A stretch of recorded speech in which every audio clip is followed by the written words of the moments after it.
बघा क्वेश्चन 3 आहे. त्याच्यामध्ये गिवन आपल्याला काय दिलं बघा. U इज इक्वल टू किती आहे 4 मीटर पर सेकंड आणि ऍक्सेलरेशन किती आहे 3 मीटर पर सेकंड स्क्वेअर आणि S काय आपल्याला काढायचं आहे आणि V किती आहे 8 मीटर पर सेकंड. आता आपल्याला काय करायचंय कोणता फॉर्म्युला यूज होणार बघायचंय. आपल्याला काय काय बघायचं नाही A आणि U कधीच बघायचं नाही. ठीक आहे. आता U तर सगळ्यातच आहे त्यामुळे बघायचं नाही. U सोडून द्या. A बघा A पण बघायचं नाहीये. S बघा आता S कुठे कुठे दिसतंय वरी आहे का या फॉर्म्युल्यामध्ये म्हणजे हा फॉर्म्युला यूज करायचा नाही. मग या दोन आहे.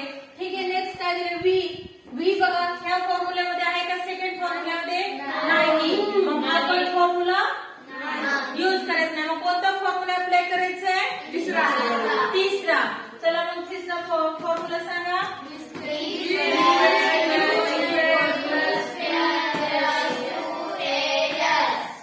समजलं हाच का फॉर्म्युला यूज करायचा या तिन्हीपैकी. ह्या तिन्हीपैकी जे न्यूटनचे जे इक्वेशन आहे त्याच्यापैकी हाच फॉर्म्युला आपण काय यूज करायचं समजलं सगळ्यांना. ठीक आहे. नेक्स्ट बघा.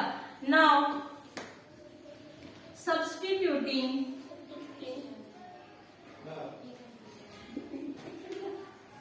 व्हॅल्यू ऑफ कोणाकोणाचे व्हॅल्यू ठेवायचे आपल्याला U अजून A आणि V and V in above equation. इथपर्यंत समजलं काय करायचंय आपल्याला ह्या फॉर्म्युल्यामध्ये काय करायचंय U A आणि V चे काय करायचंय व्हॅल्यू ठेवायचे. चला तर मग ठेवून द्या. V square is equal to U square plus 2AS.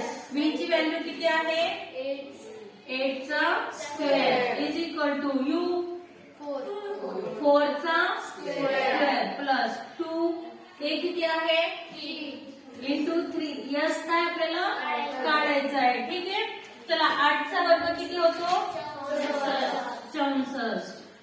4 चा वर्ग प्लस बेत्री 2 3 जा 6 इंटू S मीन्स हे काय ना 6S 64 is equal to 16 plus 6 into S 6S. ठीक आहे. आता हे कशामध्ये आहे प्लस मध्ये आहे. मग इकडे जाऊन काय होणार 64 minus 60 is equal to 6S. चला वजाबाकी करा. किती 14 मधून 6 गेले 8 5 चले 6 मधून 2 गेले 4 इज इक्वल टू 6S. इथपर्यंत समजलं कोणाला काय अडचण आहे. ठीक आहे. आता बघा हे कशामध्ये आहे बाळांनो गुणाकार मल्टिप्लिकेशन मध्ये. मग इकडे जाऊन काय होणार डिवाइड मध्ये.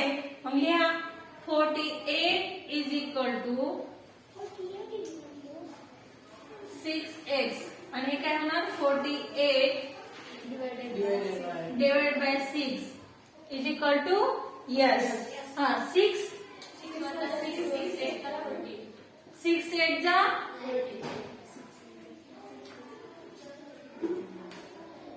मग आपल्याला काय आलं यस किती आलं 8 आणि त्याचं एसआय युनिट काय आहे